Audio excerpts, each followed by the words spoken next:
விழுப்புரம் மாவட்டம் திருக்கோவிலூருக்கு அருகே உள்ள மணலூர்பேட்டை என்கின்ற இடத்தில் இருந்து 3 கிலோமீட்டர் தொலைவில் உள்ளது ஆதிரங்கம். அழகிய ராஜகோபுரத்துடன் கூடிய பழமையான திருக்கோயில்.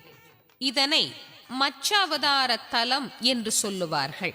மறைந்து போன வேதங்களை மீன் உரு கொண்டு பகவான் வெளியிட்ட தலம்.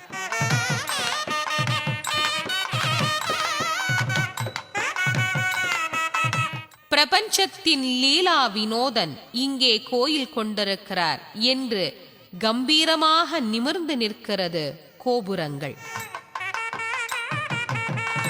கம்பீரமாக உயர்ந்தும் அகன்றும் இருக்கின்ற திருமதில் ஆதிரங்கத்தின் தனி அழகு.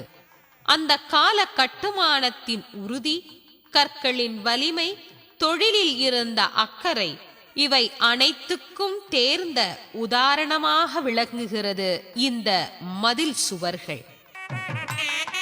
உயர்ந்து நிற்கும் கொடிமரம் பகவானின் லீலைகள் விவரிக்க முடியாத அளவுக்கு பரந்தவை என்பதை உணர்த்துகின்றது.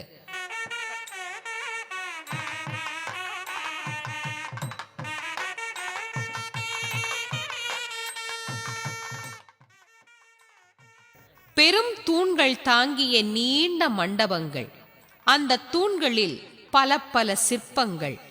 இந்திர புஷ்கரணி என்னும் திருக்குளம் கொண்ட இத்திருத்தலத்தில் பல பல மூர்த்திகளை நாம் தரிசிக்கின்றோம். பெருமானின் விபவ வடிவங்கள் எனப்படும் பிரத்யுத்மனன், அனிருத்தன், சங்கர்ஷணன் ஆகிய மூர்த்திகளையும் இங்கே நாம் தரிசிக்கிறோம். அடுத்து விஷ்ணு துர்க்கையும் இங்கே சன்னதி கொண்டிருப்பது ஒரு விசேஷமான குறிப்பு. இவர்கள் மட்டுமல்ல, இன்னும் தரிசிக்க வேண்டிய மூர்த்திகளும் உண்டு. கல்யாண கோலத்தில் காட்சி தருகிறார் ஸ்ரீ ராமபிரான். ஆனந்தமும் அருளும் சங்கமித்த அழகான திருவடிவம். அருகே நிற்கும் பிராட்டியாரின் முகத்தில் கல்யாண கலை. அதைவிட அழகு வாய்ப்பொத்தியபடி காட்சி தரும் ஆஞ்சநேய பெருமான்.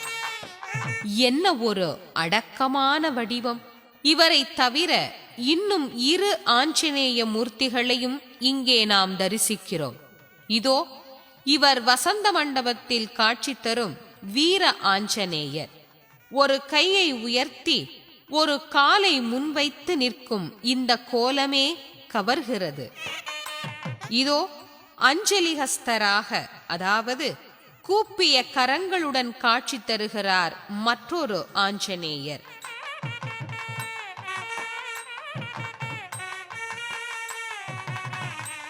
மூன்று கோலங்களிலும் அனுமரின் தோற்றம் நம்மை வசீகரிக்கிறது.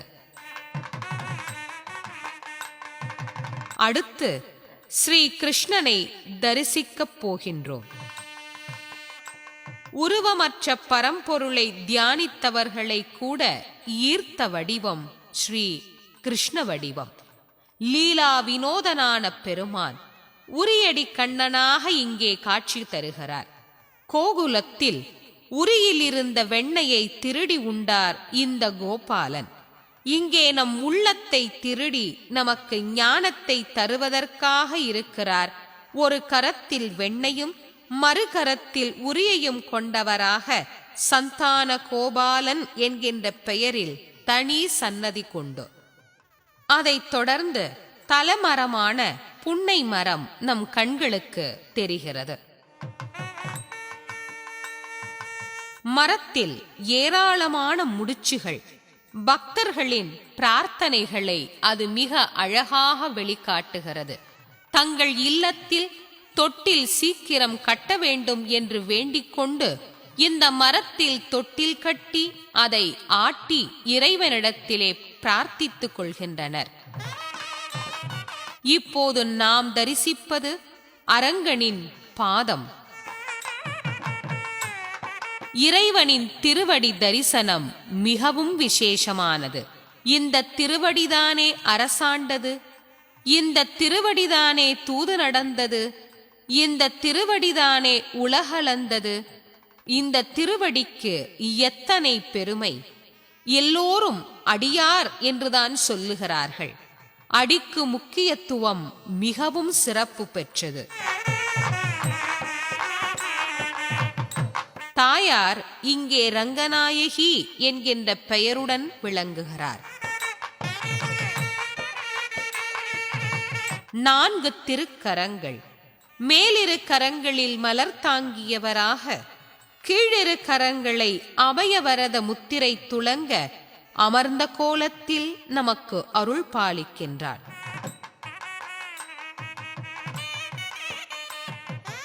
இதோ மூலஸ்தானத்தை எட்டிவிட்டோம்.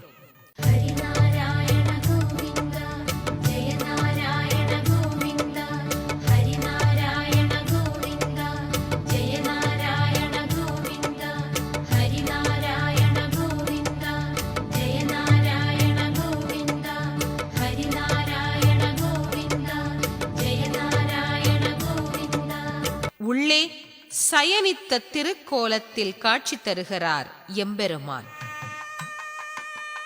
என்ன பிரம்மாண்டம்! எவ்வளவு வசீகரம்! 30 அடி நீளம் கொண்ட பெரிய திருமேனியுடன் காட்சியளிக்கிறார் ஸ்ரீ ரங்கநாதர். கருவறையின் உட்புற சுவரில் பெருமானின் நாபிக் கமலத்தில் புடைப்பு சிற்பமாக நான்முகனை நாம் இங்கே தரிசனம் செய்யலாம்.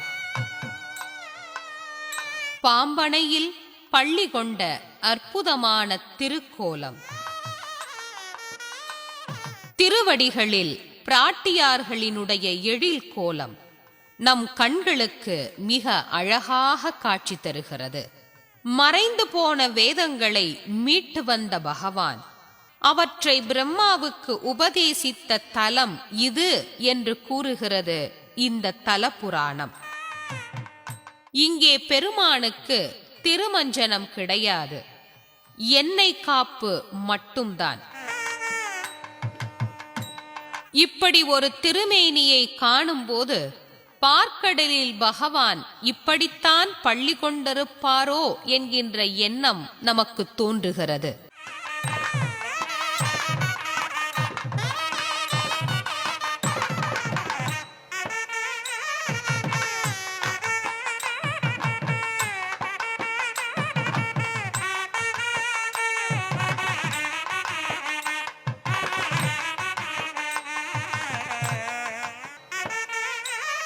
இத்திருத்தலத்தின் மிக விசேஷமான வைபவம் வைகுண்ட ஏகாதேசி.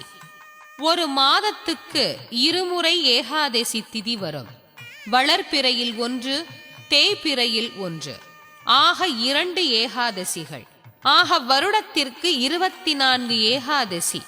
சில வருடங்களில் 25வது ஏகாதசி ஒன்று வரும். அதற்கு கமலா ஏகாதசி என்று பெயர். இந்த ஒவ்வொரு ஏகாதசிக்கும் ஒவ்வொரு பெயர், ஒவ்வொரு பலன், ஒவ்வொரு சிறப்பும் உண்டு.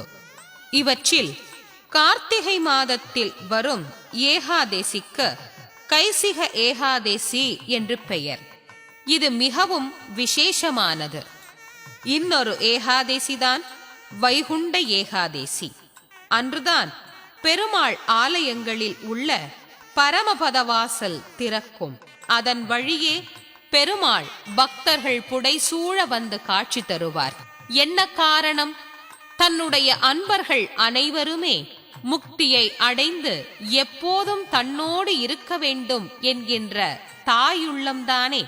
தன்னிடம் அன்பு செலுத்துகின்ற பக்தர்கள் துன்பப்படுகிற போது பகவானுக்கு கோபமே வருகிறது. ஸ்ரீ பிரகலாதர் துன்பப்பட்டதை தாங்கிக் கொள்ள முடியாது இறைவன் நரசிம்மமூர்த்தியாக வெளிப்பட்டார். ஆக்ரோஷமான வெளிப்பாடு. அந்த உக்கிரமான வெளிப்பாட்டில் கூட பிரகலாதனை குளிர்ந்த விழிகளால் நோக்கி அவருக்கு அருள் பாலித்தார். கோபமான உருவத்திலேயே இவ்வளவு கருணை இருக்கிறது என்றால் சாந்தமான ரூபத்தில் எவ்வளவு கருணை இருக்கும்? பரமபத வாசல் வழியே வருகின்ற பெருமானை நாம் தரிசனம் செய்தோம் என்று சொன்னால் மோட்சம், முக்தி எனப்படுகின்ற பெரும் பேச்சினை இறைவன் வாரி வாரி வழங்குவார். முக்தி எனப்படுகின்ற பிறவா நிலையை நமக்கு அருளக்கூடியவர் பரந்தாமனான ஸ்ரீ விஷ்ணு என்கிறது பெரியோரின் வாக்கு.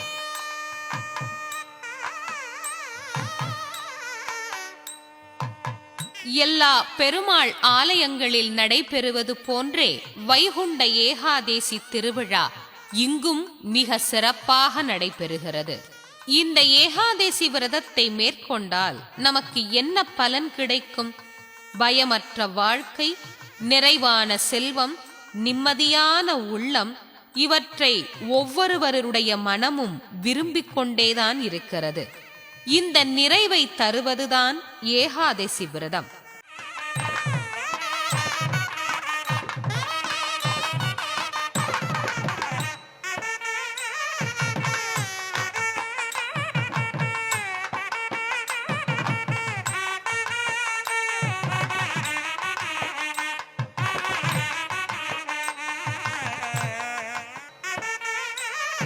இந்த விரதத்தில் ஆராதிக்கப்படுகின்ற எம்பெருமான் ஆதிரங்கத்தில் ரங்கநாதராக சயனித்திருக்கிறார்.